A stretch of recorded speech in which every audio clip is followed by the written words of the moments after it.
sore ini saya baru saja balik dari terapi pasien seorang perempuan berumur 68 tahun yang sudah menderita stroke selama 2 tahun.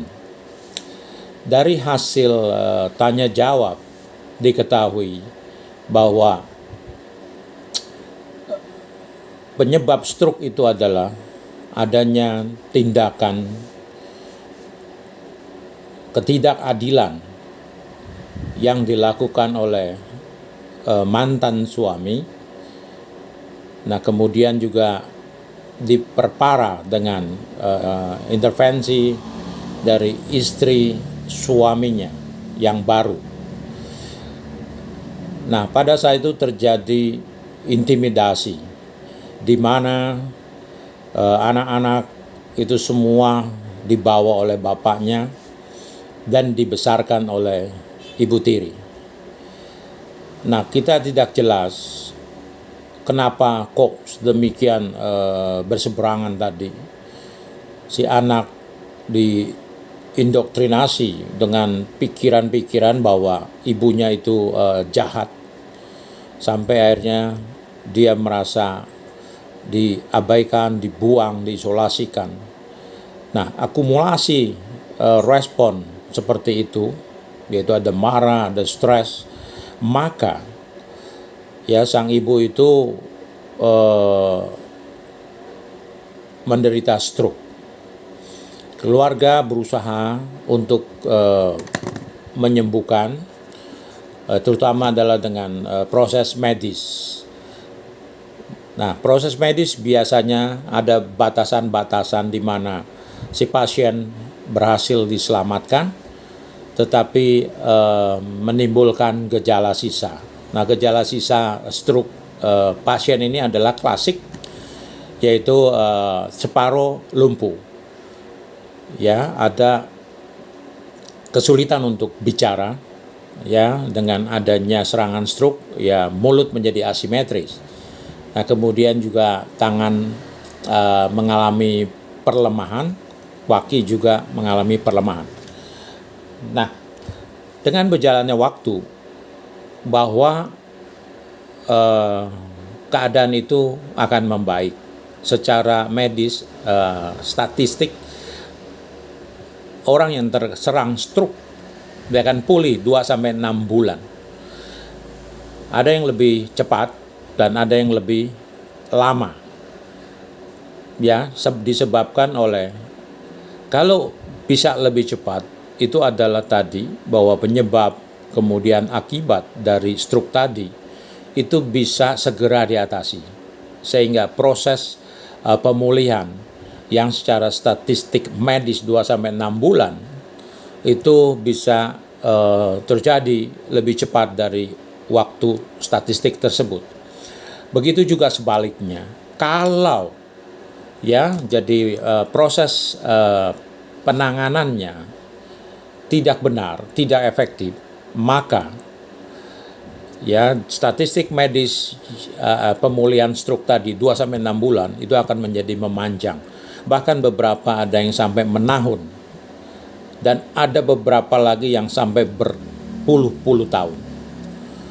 Ya, jadi bahwa apa yang dilakukan proses penyembuhannya itu adalah tidak efektif, bahkan dalam tanda kutip memperberat kondisi pasien tersebut. Yaitu gejala sisa akan ditimbulkan dari gejala utama lagi yang baru, dan itu terakumulasi. Nah, pasien-pasien yang ditangani dengan tepat terapinya, ya terapi terarah, terapi berfokus sasaran tadi, maka kesembuhan pasien itu akan lebih cepat dari seharusnya. Dan kadang-kadang proses kesembuhan itu juga kita sendiri heran melihatnya. Kok bisa cepat begitu? Intinya adalah tadi, kalau kita menyembuhkan, yang pertama adalah yang harus disembuhkan adalah jiwanya, ya, bukan badannya, jiwanya. Begitu jiwanya sembuh dalam bentuk konflik, itu bisa dia atasi, berdamai, maka pasien tersebut dia akan berangsur-angsur pulih. Dan banyak sekali ada contoh-contoh yang kita sudah lakukan, dan itu bisa ditanyakan kepada ex pasien-pasien stroke yang sekarang sudah pulih, produktif, dan bisa melakukan hal-hal yang sama dengan orang normal. Itulah yang kita sampaikan terhadap pasien stroke yang sekarang ini. Ya, saya berharap informasi ini berguna ya buat siapapun, terutama orang-orang yang belum ya terkena stroke, apalagi yang terkena stroke, dan orang-orang yang sekarang sedang menjalani proses pengobatan. Nah, kemudian tadi proses ini bisa cepat atau lambat, tergantung tadi apakah terapinya itu terarah, tepat, efektif, dan juga jiwa, sikap orang tersebut melihat gangguan yang dialami, yaitu tadi serangan stroke, itu seperti apa. Kalau dia melihat bahwa stroke adalah perjalanan penyakit biasa seperti yang lainnya, dan kalau itu dilakukan, dia melihat bahwa stroke adalah tidak masalah, ya, maka dengan harapan, dengan perjuangan dan pengorbanan, bahwa apa yang Anda harapkan, inginkan, itu bisa terwujud. Begitu juga banyak pasien-pasien yang kita tangani, dan mereka bisa kembali ke tempat kerja, melakukan fungsi menyetir, ya kan, bisa berumroh, bisa juga bekerja dengan menggunakan alat ya untuk pasien-pasien yang sebelumnya adalah teknisi, dan itu bisa terbukti. Dan kesaksian pasien-pasien stroke yang bisa pulih, Anda bisa kontak melalui saya, dan saya akan memberitahukan nomor-nomor telepon mereka, dan mereka akan memberi penjelasan, keyakinan bahwa apa yang kita lakukan ya dalam bentuk psychosurgery itu yang menentukan keberhasilan ya pemulihan, penyembuhan pasien-pasien stroke. Sampai di sini kami atas nama Klinik Stroke Nusantara mengucapkan terima kasih atas perhatian Anda.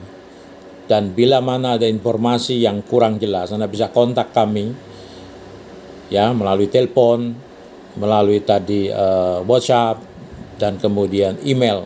Ya, kita akan jawab sesuai dengan urutan-urutan pertanyaan yang masuk ke tempat kami.